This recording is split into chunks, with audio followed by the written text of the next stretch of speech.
பொங்கல் பண்டிகைக்கான ரயில் ticket முன்பதிவு தொடங்கி சில நிமிடங்களிலேயே ஆன்லைனில் டிக்கெட்டுகள் விற்று தீர்ந்ததால் நேரடி முன்பதிவுக்கு காத்திருந்தவர்கள் ஏமாற்றமடைந்தனர்.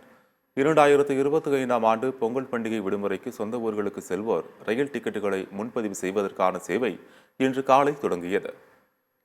ஜனவரி 10ஆம் தேதி பயணம் மேற்கொள்வோர் முன்பதிவு தொடங்கிய சில நிமிடங்களிலேயே ஐஆர்சிடிசி அதிகாரப்பூர்வ இணையதள பக்கத்தில் அனைத்து டிக்கெட்டுகளையும் வாங்கியுள்ளனர். இதனால் நேரடி முன்பதிவுக்கு ரயில் நிலைய டிக்கெட் கவுண்டர்களில் காத்திருந்த பயணிகளுக்கு டிக்கெட் கிடைப்பதில் சிரமம் ஏற்பட்டது. சிலருக்கு காத்திருப்போர் பட்டியலில் பயணச்சீட்டு வழங்கப்பட்டுள்ளது.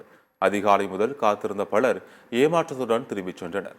நேரடி முன்பதிவு செய்பவர்களுக்கு முக்கியத்துவம் அளித்து மாற்றுத்திறனாளிகள் மற்றும் முதியவர்களுக்கு தனி கவுண்டர் அமைக்க வேண்டும் எனவும் ரயில்வே நிர்வாகத்திடம் பயணிகள் கோரிக்கை விடுத்துள்ளனர். கவுண்டரில் இப்போ எங்களை மாதிரி அவங்க கவுண்டரில் வந்து எடுக்கிறவங்களுக்கு ஈஸியாக இருக்கும். ஆன்லைனில் கொடுத்து போகிறவங்களுக்கு அவங்க போகிறாங்க, அவங்கள இல்லை சொல்ல முடியாது. எங்களை மாதிரி ஆளுங்களுக்கு கொஞ்சம் கிடைச்சா நல்லா இருக்கும். இது வந்து அதுதான் நாங்கள் எதிர்பார்ப்போம். ஆமாம், இந்த நேரில் வந்து புக் பண்ணி கொடுக்குறவங்களுக்கு வந்து ரயில்வே அமைச்சு வந்து ஒரு முன்னுரிமை அளித்து இவர்களுக்கு வந்து அதிகமாக பயணம் செய்வதற்கு அரசாங்கம் வழிவகை செய்யணும்.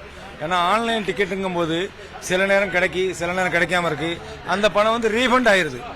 ஆகவே இது நம்ம முன்பதிவு உள்ள ரயில்வே ஸ்டேஷனில் முக்கியத்துவம் கொடுக்கணும்.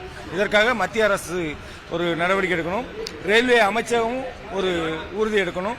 இல்லை, நான் காலைல வந்துட்டேன், ஒரு 7:30 வந்துட்டேன். எனக்கு நாகர்கோவில் போகணும். எனக்கு இப்போ பண்ணேன். அப்படி தான் வெயிட்டிங் லிஸ்ட் 193 வந்திருக்கு. கன்ஃபார்ம் ஆகும்னு நினைக்கிறேன். கன்ஃபார்ம் ஓகே தான்.